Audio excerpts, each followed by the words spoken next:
ऊंचाई से देखूंगा तभी तो गेंद दिखेगी।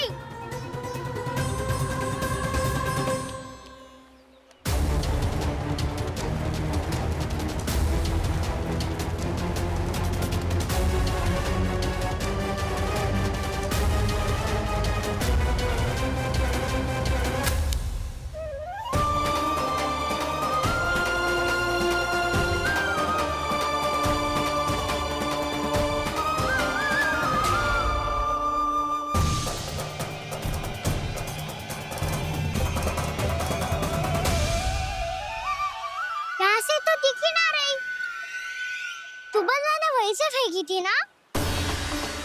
ना वहाँ से फेंकी थी। कहाँ से? देखा ना वहाँ से।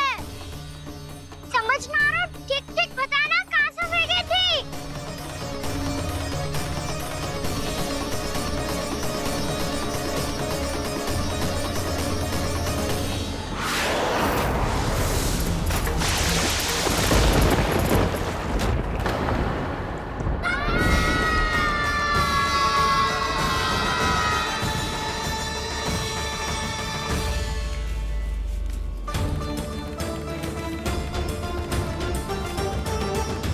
कालिया नाग के क्षेत्र में जाकर कोई भी जीवित वापस ना लौट सको है।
क्या किया वाना ने?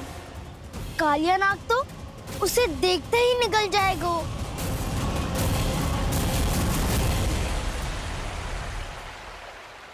तो आरंभ से अब तक सब कुछ उसकी लीला का ही भाग था।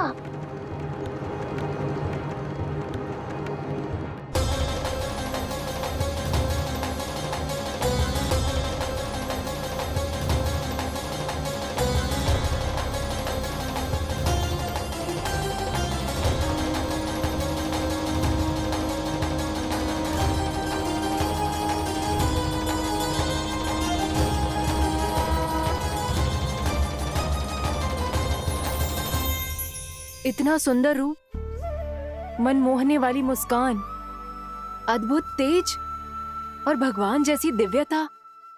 कौन हो तुम? हाँ, तुम्हें देखकर तो हम सब सम्मोहित ही हो गए।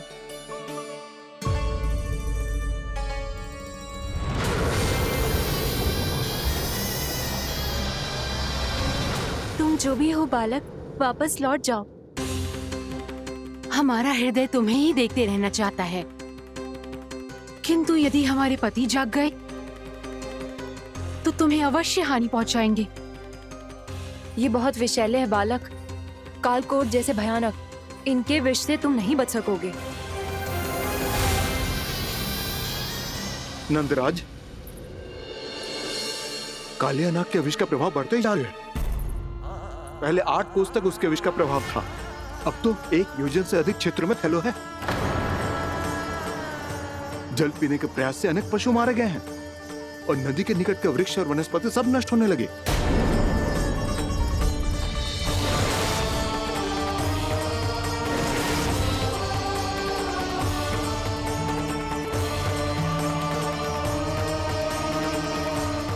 इनके विष की तीव्रता इतनी अधिक है बालक कि इनके संपर्क में आने वाले को तड़पने का भी अवसर नहीं मिलता।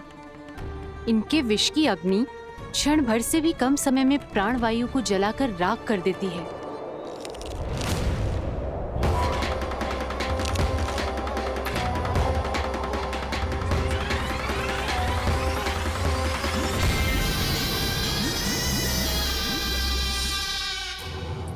तब तो समस्या और भी गंभीर हो जाएगी। मैंने तो सुनो है कि कालिया नाग कम से कम 2 योजन लंबा है, सैकड़ों फन है उसके।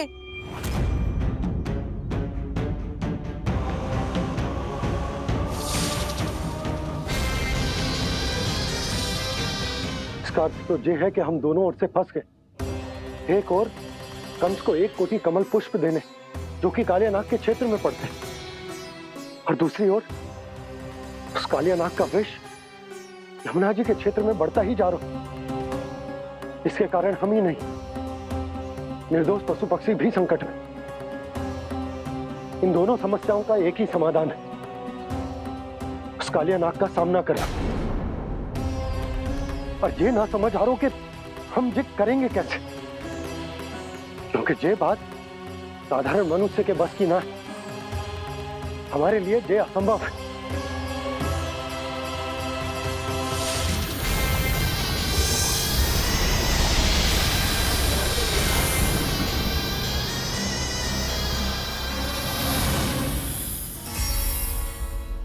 अब तो तुमने अपनी आंखों से भी देख लिया बालक, ये कितने विषैले हैं। नींद में भी विष उगलते हैं। इससे पहले कि तुम्हें कुछ हो जाए, चले जाओ यहाँ से, मान लो हमारी बात। आप सब मुझे जानती भी नहीं और फिर भी मेरी इतनी चिंता कर रही हैं आप। माँ की ममता भेदभाव नहीं जानती। तुम भी किसी के पुत्र हो और हम सब भी माँ हैं। एक माँ को हर बालक में अपनी ही संतान दिखाई देती है, इसलिए हम तुमसे विनती करते हैं, वापस चले जाओ, बचा लो अपने प्राण। मेरी चिंता मत कीजिए, मुझे कुछ नहीं होगा। होगा, अनर्थ होगा यदि ये उठ गए तो।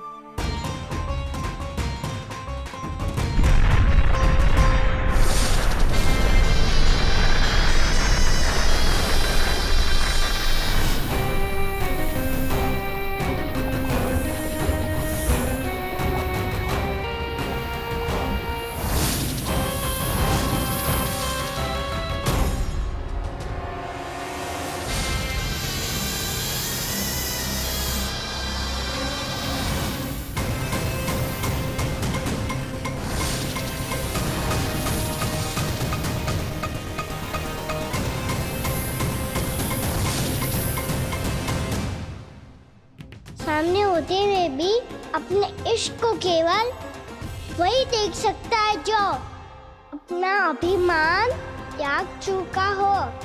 पर पूर्व जन्म में मेरा भक्त होने के नाते मेरा सत्य स्वरूप देख पाने में मुझे इसकी सहायता करनी चाहिए।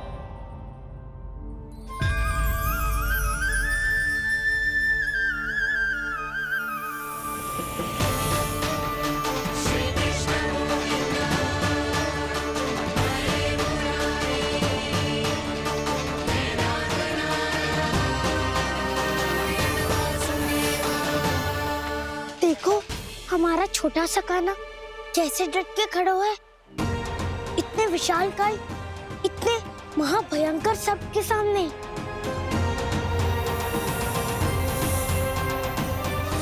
ये कोई भगवान नहीं है जो इसके सामने हाथ जोड़ रही हो तुम सब।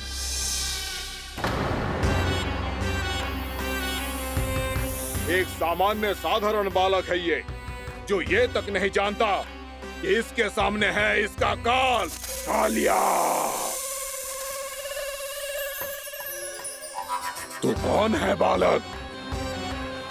मेरे इतने निकट आकर भी तू जीवित कैसे है? मेरी नहीं, अपनी चिंता करो कालिया। बहुत मनमानी कर ली तुमने। अब बस मैं तुम्हें रोकना हूँ। अब बस मैं तुम्हें रोकना हूँ। मैं तुम्हें रोकना हूँ। बित्ते भर का है तू, मेरे विष के बारे में जानता ही क्या है?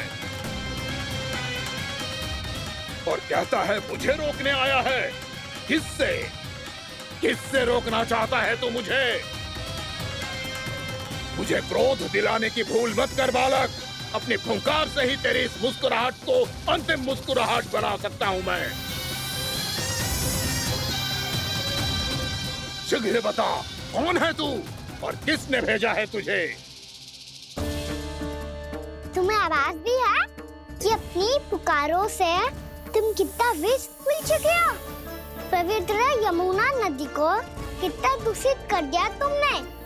और यही नहीं, तुम्हारे कारण निकट के जीव जंतुओं, वृक्ष, वनस्पतियों सबको हानि पहुंच रही है। तो क्या मुझे उससे क्या? मुझे है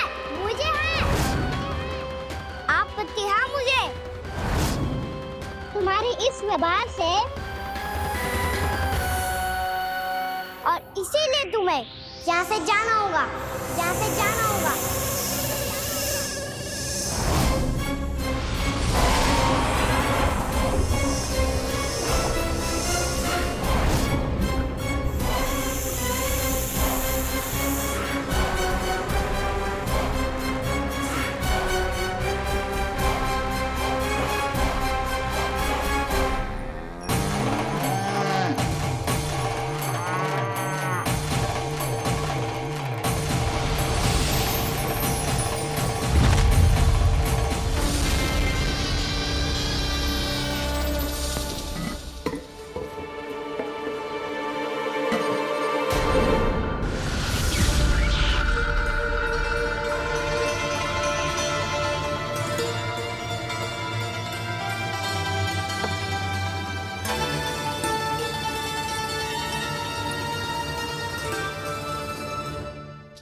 मुझे आदेश देने का साहस भी कैसे किया तूने?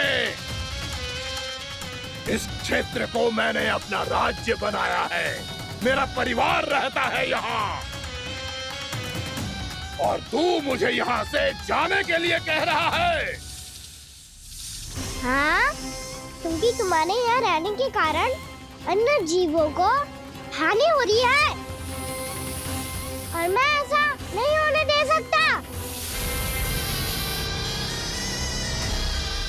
मैं तो बस वही कर रहा हूँ जो एक सर्प का स्वभाव है। विष फैलाना स्वाभाविक है मेरे लिए। इसलिए मुझे चुनौती मत दे बालक। चुनौती तो मैं दे चुका हूँ कालिया। अब तो बस तुम्हें स्वीकार करनी है।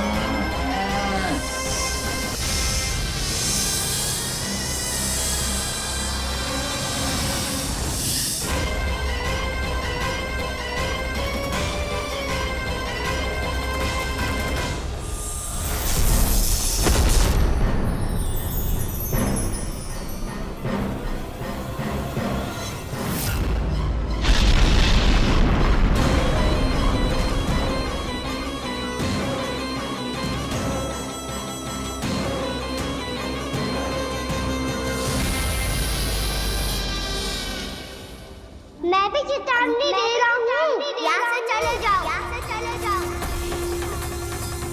अपनी भूल को पहचानो कालिया। तुम जो कर रहे हो वो अनुचित है।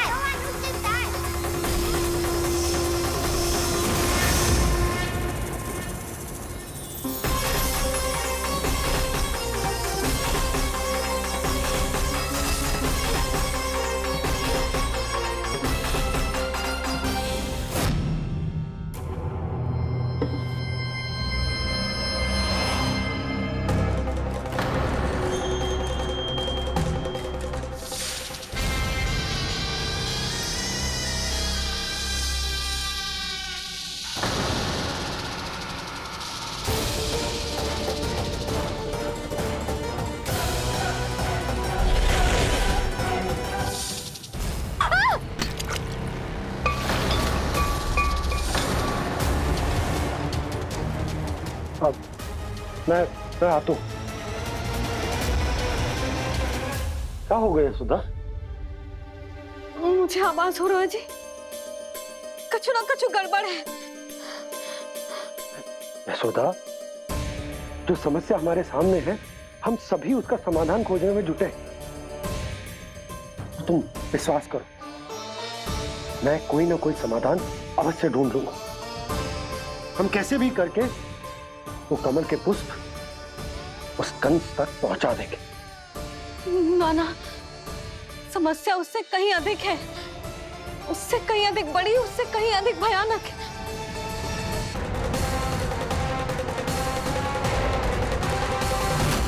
विस्की ये बूंद से ही सबके प्राण चले जाते हैं। इसने तो विस्की धारियां फेंकी है खाना पे। कान्हा कैसे बच्चे को अधिक विष से? इसका विष तो क्या, ये सर स्वयं भी छू तक नहीं पाएगा हमारे कान्हा को।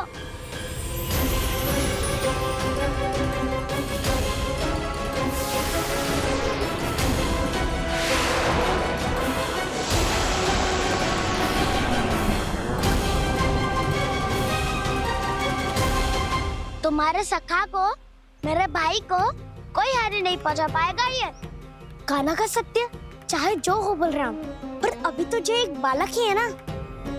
देखो कैसे विष के कारण स्थिर हो गया है।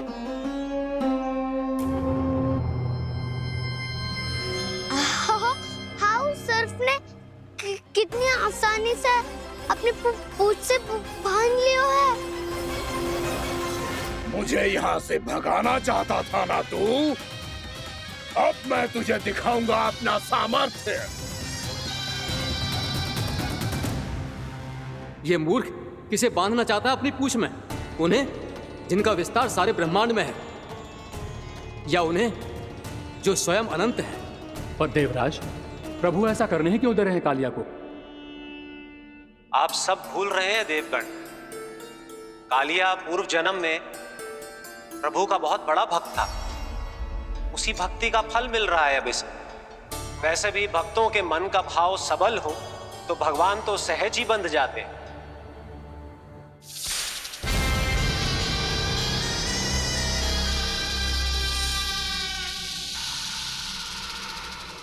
बलराम, तुमने ही तो कही थी कान्हा को कछु ना होगो। देखो उस दुष्ट ने चारों ओर से जकड़ लियो है।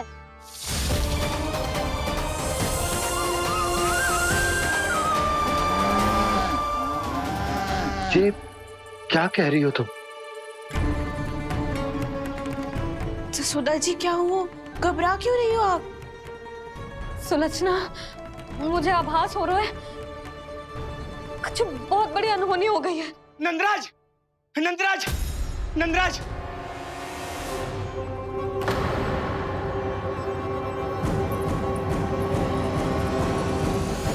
नंदराज, कान्हा ने जमदग्नि नदी में छलांग लगा दी है। कान्हा ने जमदग्नि नदी में छलांग लगा दी है। कान्हा ने जमदग्नि नदी में छलांग लगा दी है। कान्हा जमुना में कूद गया है। मुझे लगा था आज कछु गड़बड़ होने वाली है। मुझे आज कान्हा को ना जाने देना चाहिए था।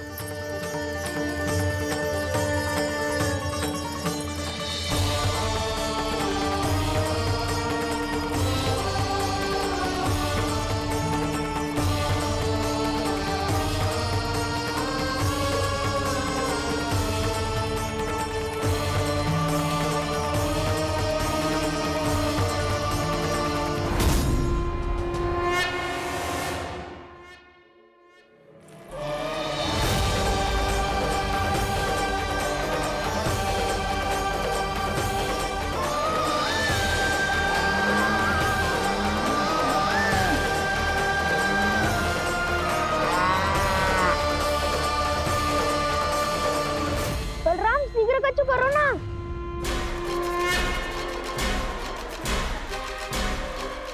कछु भी करो पर कान्हा को बचाओ। नाग बहुत भयंकर है। कान्हा अकेले ना संभाल पाएगा इसे।